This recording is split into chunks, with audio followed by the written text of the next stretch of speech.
Oi Marlon, vamos voltar então aos nossos encontros com os vídeos aqui no YouTube, depois de um certo tempo. A última carta que eu te escrevi foi sobre o primeiro relato da criação. Esse relato da criação conta a história do céu e da terra. Tudo começou com o exílio da Babilônia e o povo de Deus entrou numa crise de fé.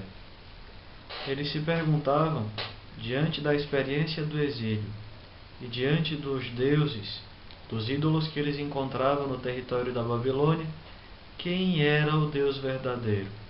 Se era o Deus de Israel ou se eram os deuses da Babilônia? A gente tem que se lembrar que muito importante eram as promessas que Deus havia feito ao povo de Israel: a terra prometida, uma descendência e uma bênção.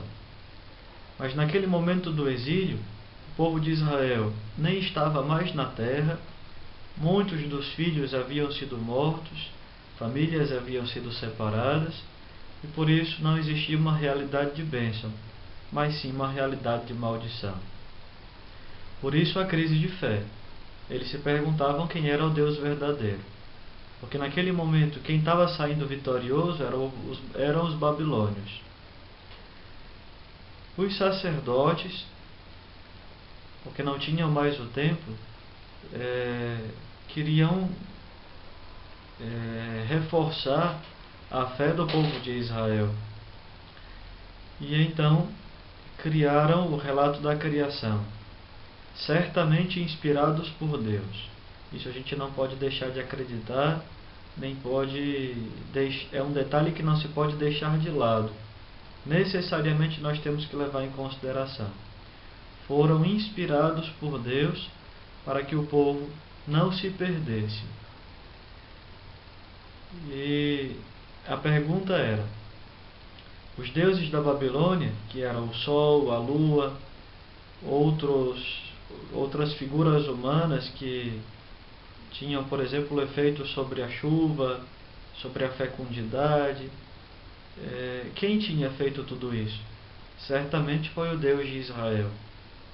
Por isso o relato da criação em 7 dias, quando Deus chama à existência cada um dos seres, inclusive o ser humano. Esse é um gênero de linguagem chamado etiologia.